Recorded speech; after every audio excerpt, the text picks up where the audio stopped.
Un acte de sabotage ciblé et coordonné a frappé le réseau SNCF et notamment les axes Est, Nord et Ouest avec un objectif clair, bloquer le réseau TGV. Les conséquences sont massives.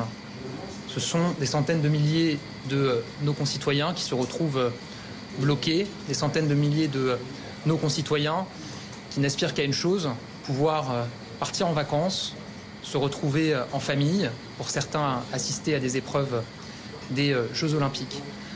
Et au moment où je m'adresse devant vous, je veux évidemment m'adresser à ces Français, leur dire que je partage leur colère et leur tristesse, parce que ces Français, encore une fois, n'aspirent qu'à une chose, pouvoir se retrouver en famille, entre amis, souffler un peu, ou pour certains participer aux Jeux Olympiques.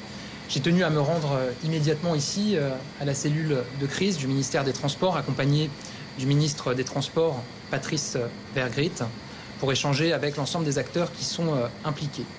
Je veux le dire ici, la mobilisation est totale, tout le monde est sur le pont, chacun est à son poste, avec un objectif clair, proposer le plus rapidement possible des alternatives, des solutions, et travailler au rétablissement du réseau. Je veux saluer les cheminots, les agents de la SNCF qui sont particulièrement mobilisés pour cela. Un nouveau plan de transport et de circulation sera présenté dès le début de l'après-midi. La SNCF s'est engagée à communiquer auprès des passagers directement, de manière ciblée, sur les nouvelles solutions, les alternatives qui leur seront proposées. Tout le monde est sur le pont pour cela. Le nouveau plan de circulation est en train de s'affiner. La gare et l'axe qui est le plus impacté, c'est l'axe ouest, et donc la gare Montparnasse, avec la Bretagne, le Bordelais, qui sont évidemment très impactés, plus impactés encore que le réseau Est et le réseau Nord. L'enquête commence sous l'autorité de la procureure de Paris. Je le dis ici, l'ensemble de nos services de renseignement, forces de sécurité intérieure, sont mobilisés pour traquer, retrouver et évidemment punir les auteurs. Bonjour monsieur, des sources sécuritaires évoquent un mode opératoire semblable à celui de l'ultra-gauche. Est-ce que ça veut dire que les auteurs sont issus de cette mouvance d'ultra-gauche?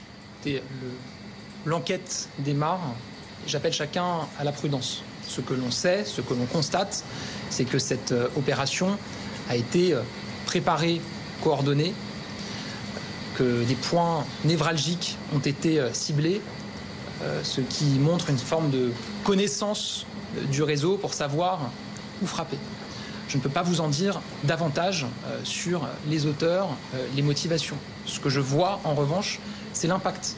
L'impact qui est massif pour nos concitoyens qui, encore une fois, ne demandent rien d'autre qu'à pouvoir se déplacer pour se retrouver en famille, entre amis, souffler un peu après avoir travaillé toute l'année. Est-ce que quelqu'un a été interpellé ?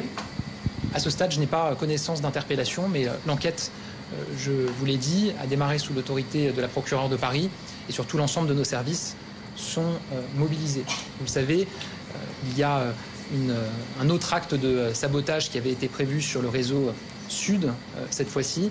Et grâce à des agents de la SNCF que je salue, les auteurs ont pris la fuite et n'ont pas été capables d'aller au bout de leur projet.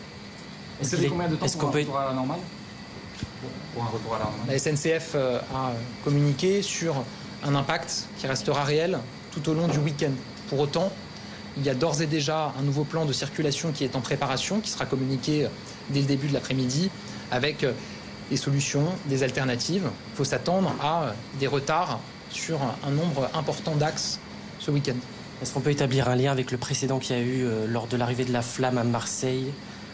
Encore une fois, l'enquête démarre et je ne serai pas de ceux qui tirent des conclusions avant même que l'enquête ait pu faire son travail.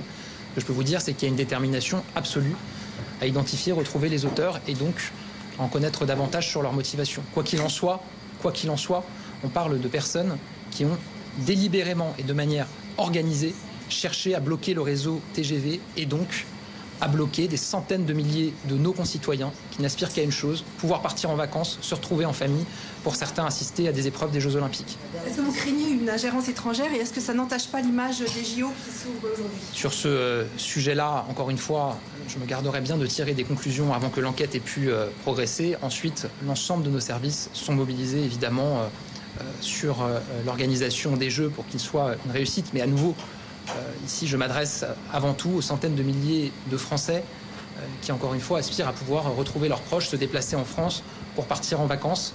Et c'est pour eux que nous travaillons pour trouver des solutions. Merci beaucoup.